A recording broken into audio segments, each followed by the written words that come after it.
Amesema katika Wakorintho wa kwanza, tayari ushaandika pale, Wakorintho wa kwanza sura ya kwanza mstari wa 27, amesema Mungu amechagua yaliyo dhaifu ya dunia ili ayatahirishe yaliyo na nguvu. Mungu huwa anayaaibisha yaliyoko katika mfumo wa dunia hii, huwa anachagua na kuinua kitu ambacho ni kidhaifu kabisa, ili kuthibitishia ulimwengu kwamba nguvu, mafanikio, maongezeko, uimara wa mtu hautokani na nguvu wala jitihada zake yeye mwenyewe, unatokana na Mungu mwenyewe. Yeye ndio anayemsaidia, anayemwezesha mtu kuinuka na kumfanikisha. Kwa Mungu anachagua vilivyo vidhaifu ili kuwathibitishia dunia kwamba kufanikiwa, kushinda, kuongezeka kunatokana na yeye Mungu, sio jitihada wala hekima wala akili ya mtu binafsi. Bwana Yesu asifiwe sana. Amezungumza katika kitabu cha Wakorintho wa pili, tayari ushaandika pale, Wakorintho wa pili sura ya 4 mstari wa 7, anasema lakini tunayo hazina hii katika vyombo vya udongo, ili uweza ule mkuu uwe Mungu wala si wetu. Mungu alipoweka hazina, Mungu alipoweka huduma, neema fulani au kipawa au ujuzi fulani ndani ya mtu, sisi ni vyombo. Nyaraka zinasema sisi ni vyombo mikononi mwa Mungu, si ndio? Kwa hiyo Mungu anapokuwa ameweka hazina yake ndani ya chombo, anapokuwa anakutumia, ule ukuu wake hautasema kwamba ni mimi, utasema kwamba ni nani? Ni Mungu. Tunapotumika katika namna yote, iwe katika utumishi wa aina yote ile tunaofanya hapa chini ya jua, lazima tujue ule ukuu na ule uweza unaodhihirika ndani yetu hautokani na akili zetu wala jitihada zetu. Unatokana na nini? Na ule ukuu wa Mungu ambaye ametuweka kama sisi hazina ndani yetu. Bwana Yesu asifiwe sana. Wako watu ambao katika akili zao au fahamu zao waliweza kuwaza katika hali ya udhaifu, au waliweza kuonekana na wanadamu wengine kama watu wadhaifu. Mfano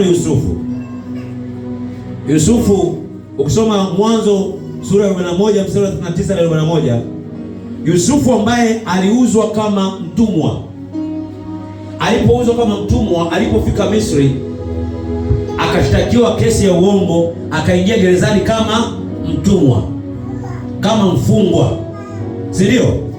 Lakini Mungu alimbadilisha yule mtumwa aliyeuzwa na ndugu zake, na baadaye akafungwa gerezani, akambadilisha, akamwezesha akawa ni waziri mkuu, ni second command wa rais kule Misri. Miaka hiyo alikifanya kitu kwa kidhaifu, akakinua, akawathibitishia watu hata mtumwa, hata mfungwa anaweza akawa ni mtu mkuu na akawa tumaini la watu wengi. Kuna mtu mmoja anaongea hapa jamani, wapenda. Kuna mtu mwingine anaitwa Musa. Soma Kutoka sura ya 4 mstari wa 10 hadi wa 12. Musa yeye ambaye alikuwa ni mzito kusema, alikuwa na kigugumizi, sio mzuri kujiexpress, kujielezea kwa watu.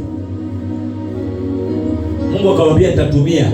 Alimwambia kwani ni nani aliyeumba kinywa na ulimi? Ni nani? Si mimi Mungu? Kwa hiyo mimi niliyekuumba ndio nitakayokuwezesha wewe kwenda kuzungumza na kusema na watu wengine. Bwana Yesu asifiwe. Na ndio Mungu aliyemtumia Musa kuwaokoa wana wa Israeli na kuwaongoza, hata kama kuwafikisha, lakini dunia mpaka sasa inajua kuna mtu anaitwa Musa. Mungu alimtumia katika ishara, miujiza na maajabu.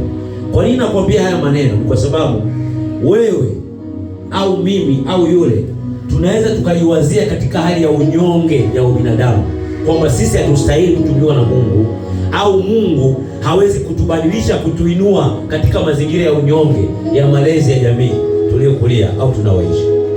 Mungu anaweza kumnyanyua na kumfanya mtu mkuu, mtu aliyekuwa ni mdhaifu. Hata kama kweli unaona kwamba ni watu ni wadhaifu, watu wasiofanikiwa, watu wasiokuwa na kitu, wewe amini kwamba katika udhaifu wangu yupo Kristo Yesu ndani yangu, anaweza kuniinua na kunifanikisha kila njia ya maisha yangu. Kuna mtu mmoja anaongea hapa jamani, wapendwa. Kuna mtu anaitwa Gideon.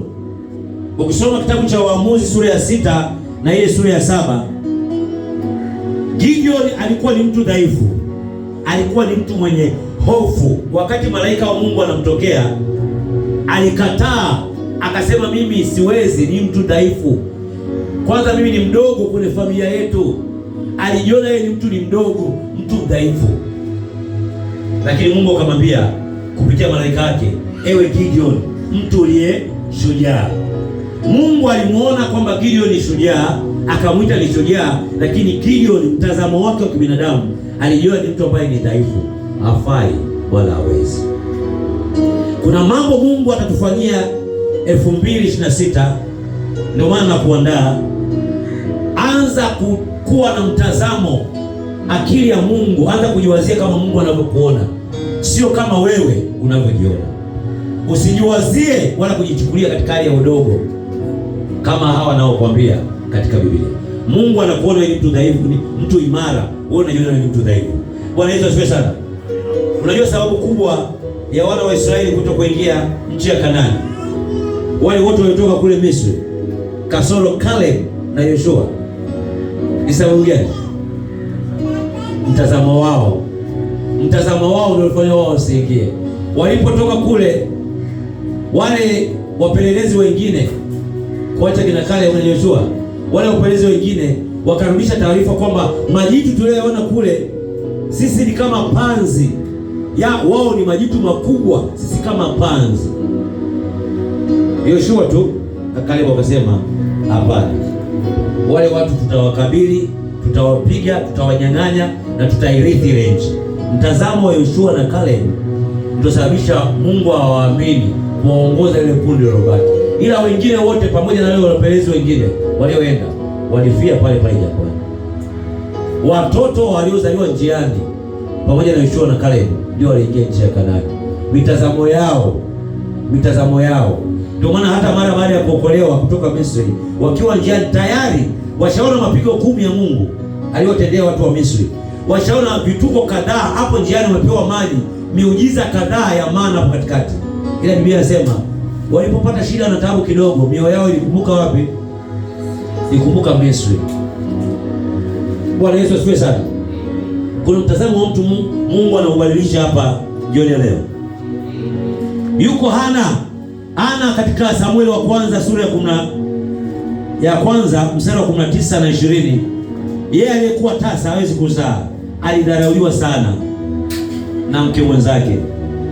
Mungu akamheshimisha na akamzaa mtoto ambaye ni nabii mkubwa, Nabii Samuel. Haleluya.